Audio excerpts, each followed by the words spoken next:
All right. Well, good evening, good afternoon, good morning. Welcome to the Secure the Bag discussion. I'm Dr. Lakeisha McKnight, and I'm here with my co-host, who happens to be Mr. Matthew Taylor, your Taylor Made Wealth Now. What's going on, everybody? What is going on? You all know what time it is. This is a discussion that we have every Sunday around 6 o'clock p.m. Eastern Time. We make it available. We are live right here on the YouTube channel. And so, again, for those of you who are checking this out, we appreciate you, right? If you're looking this year, 2024, to do something radically different, this is a channel that you want to plug into because you have a cousin duo, because we are biological cousins. Cousin duo now. You see it, melanated skin tone. And so you already know what time it is. We don't have discussions like that when it comes to creating a bag, when it comes to protecting and growing the bag. We don't have these type of discussions in our family line. And so it's important that we start here and that you make the decision to be the one to start that discussion with your family and with maybe your cousins, your first, second, and third cousins, whatever it may be, but have those discussions. And so every time we come together with this Secure the Bag discussion, we have a topic. And most times the topics are interrelated. Okay. And so today we're going to be focusing in on something I believe is important, especially when it comes to the time frame we're in. Now, here's the question we want to lead off with before we dive into the topic. How many of you know longer an option? I want to give it a moment. Let it marinate real good, that question.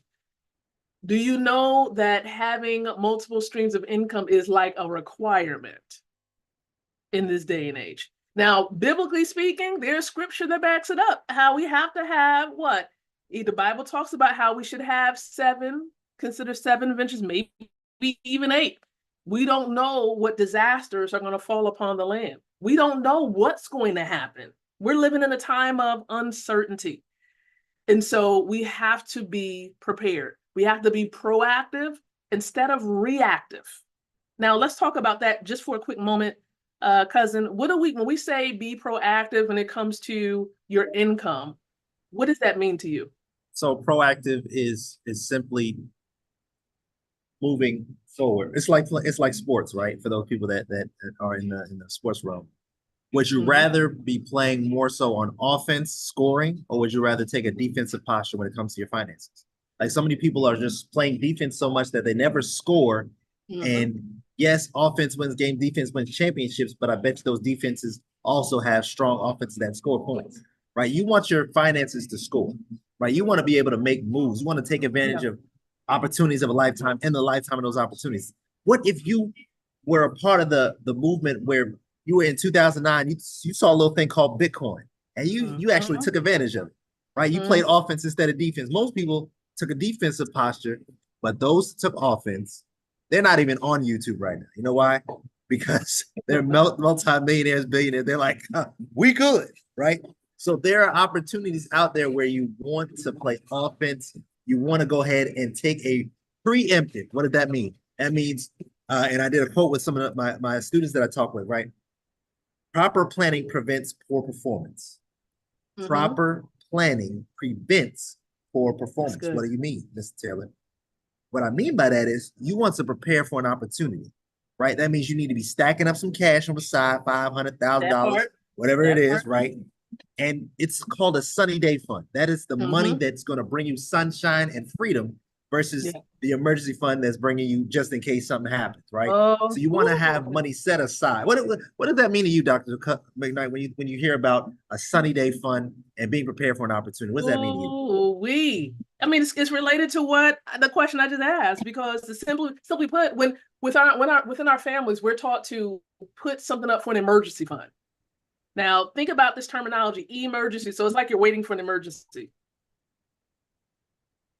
We don't want to wait for something negative to happen. When it comes to the word of God, the Bible speaks of storms, right? Different situations arising in our lives. It's not a matter of if it's going to happen, it's a matter of when it happens. Now, the storm is not going to stay.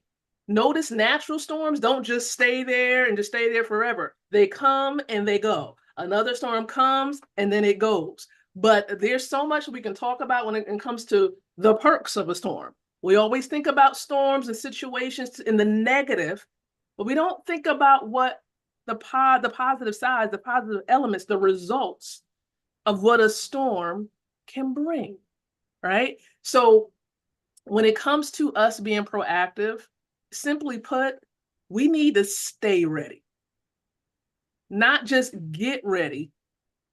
The Bible says we ought to be prepared when, especially when it comes to those of us who are ministers and we teach, minister to people. Listen, it's about being ready and staying ready in season and out. Okay.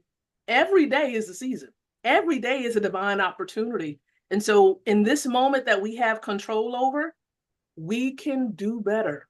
We can plan. Just like you said, you know, when teaching your students, properly planning right now, right? Getting yourself organized. And when it comes to looking into opportunities, there are certain things that we want to consider. And that's really what's bringing us to the topic matter for today. How do you approach income generating business opportunities? How do we approach it? What are we supposed to look into, or what are we to consider when it comes to it, when we're starting and getting involved with an opportunity? Well, first of all, do your due diligence. Let me just say that. Get the information, okay? Take a look at it now. Find out the history about those who created it, right? Vet it out a little bit. We know that not every opportunity is going to be perfect. You're not going to be able to see everything, right? Because you can't see into the future unless God gives you some insight about the future of a project, right? But for the most part, you just have to be prayerful. And if you don't have peace about something, if your peace is broken, if your peace is disturbed when it comes to you starting an opportunity, looking into it, that is a sign right there. Don't move forward, right? Continue to be prayerful about it, but don't move forward with it if, you know, using discernment, if something does not feel 100% right with it. Another thing that I look into when it comes to business opportunities, if I say yes or no to it, does it look like a previous opportunity that didn't work out well? Whether it was a scam, whether it was a rug pull, if it looks like it and it smells like a previous opportunity that was not positive, do not do it. Yeah, I mean, it could be a clear sign, especially if the platform is the same type of platform. You want to use wisdom. Learn from the first attempt to get involved with an opportunity. Learn from those scenarios. Okay. Recall the things that you learned so that you don't find yourself falling for the same schemes or traps. Okay. Now, when you find something good and you're like, oh, I'm all in, it lines up with everything you're looking for. Mr. Taylor, what is maybe two things that individual or people watching this particular video, what is one or two things they should do after they see an opportunity and they're like, okay, this is it. Now they're looking to get involved with it. What are two things that they should do to really manifest some success? So you want to have a fast start. Like we often say this, especially in the network marketing space. We've all heard this. Yeah. You only get one shot at a fast start. Here's the thing. Yeah. And especially being in the marketing space, myself and Dr. Knight for several years, is we know that companies normally have a 3 to 5 year run. So those that first 90 days, we run from 90 days to 90 days. So that first 90 days of whatever opportunity that you have or business that you're starting, you want to pedal to the metal, put your feet to the ground like Fred Flintstone, like you trying to get home to Wilma. I'm telling you. So, so you want to go ahead and contact as many people. We talk about getting your list. Like this is tactical stuff now, right? Yeah. You want to, and Dr. Knight knows, connections and relationships matter, right? So you don't ever burn your bridges from previous opportunities because you never know what opportunity will come up next. Right. So you want to start fast. Right. You want to have a plan together. But there's two things, especially there's a book I'm reading called, Choose Your Enemies Wisely, Business Planning for the Audacious Few. And he talks about two things that are very important, emotion and logic. That's what fuels the business, right? That's what's going to fuel your success. You have to be logical when it comes to being strategic about how you set things up, who you contact, but it's also something emotional. It's a story, right? People connect to stories. People connect to your story, right? People connect to stories of people that are already successful. So you have to find the people that are already successful in whatever you're endeavoring in, and don't tell your story because nobody cares about your story yet. But share somebody else's story and you'll find success for you. That is good. So I just want to reiterate what he just said, everyone. I know it to be true. Again, when it comes to opportunities, it's always important to take off with a fast start. What is your 90-day plan? What is the plan? If you don't have a plan, you're planning to fail. That is a known fact. And it doesn't have to be extremely detailed, okay? But you do want to know what you're going to be doing on a daily basis. What is one level of measured success that you need to see? For example, do you need to reach out to 10 people a day? Do you need to friend 5 to 7 new people a day? Are you planning before you even get involved? Do you have a group of individuals who is willing to come on board with you with the opportunity so you can take off fast and not start the opportunity, then go look for people? Because that's one thing about it. When you find out about an opportunity before you get involved, you're like, okay, let me get myself ready so I can go into this thing with some momentum. Okay, that's like, for example, here's a perfect picture of this. That's like starting a treadmill. You're not on the treadmill, but you started. You see that thing going in, it's just moving. It's moving, right? And it's going around a circle along that little, I don't want to call it a blade, but it's a runner. I just call it a running slate. And it's moving at a certain speed. And you hold on to the little bars and you hop on and you just start running instantly because you hopped on something that's already started.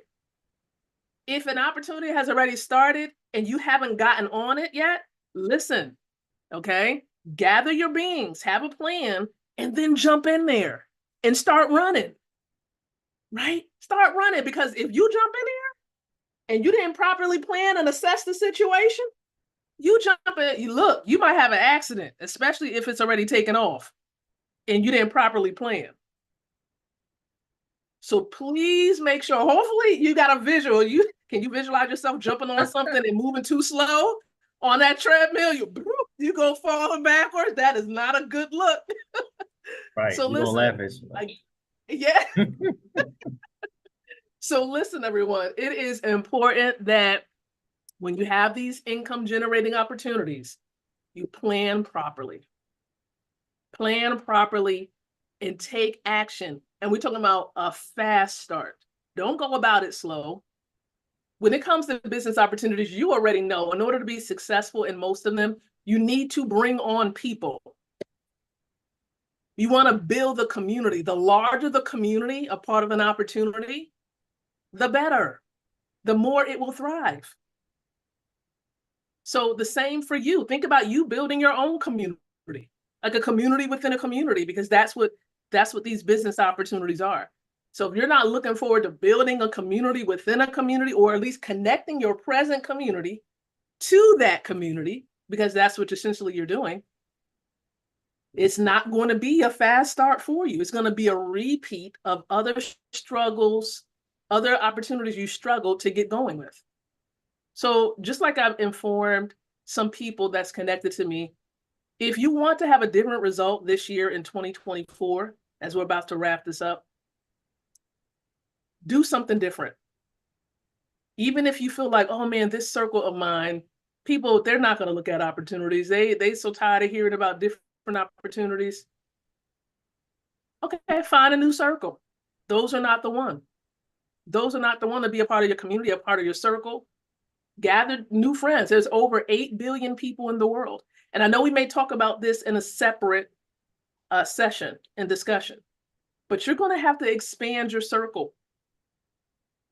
You're going to have to initiate new relationships.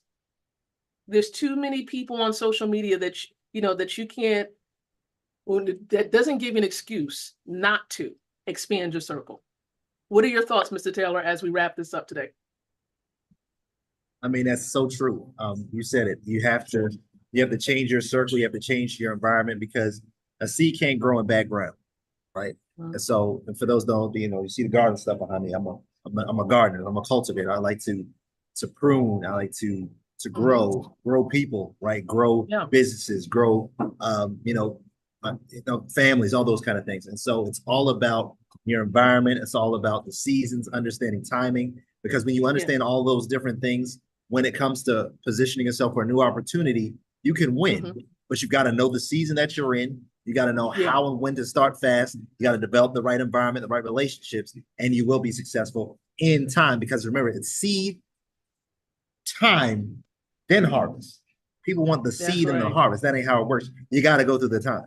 Whether your time is 3 months, 90 days, like we said, or whether it's 9 years, or whether it's 10 years or 20 years, it's completely up to you and how fast you start and how the good Lord allows you to be able to handle the blessing that you desire. Absolutely. Absolutely. So there you have it, everybody. I mean, we went in a little bit. We wanted to make sure we gave you some digestible nuggets, have a discussion, some thoughts to think about as you're starting this week. And so remember to set an alarm. We don't want you to miss any of these discussion sessions, videos, even if you're catching the replay of this. We appreciate you. Let us know what your thoughts are in the comments. Okay, leave us a comment or two. Let us know. We would love to have you to be a part of the live recording of this video again next Sunday. Okay, next Sunday, 6:00 p.m. Eastern time. We look forward to having you. So listen, until then, everybody, we appreciate you. We thank you so very much. And we just pray that you have an amazing week. Don't forget to secure the bag. Have a great one, everyone. Take care. Like and subscribe. Let's go.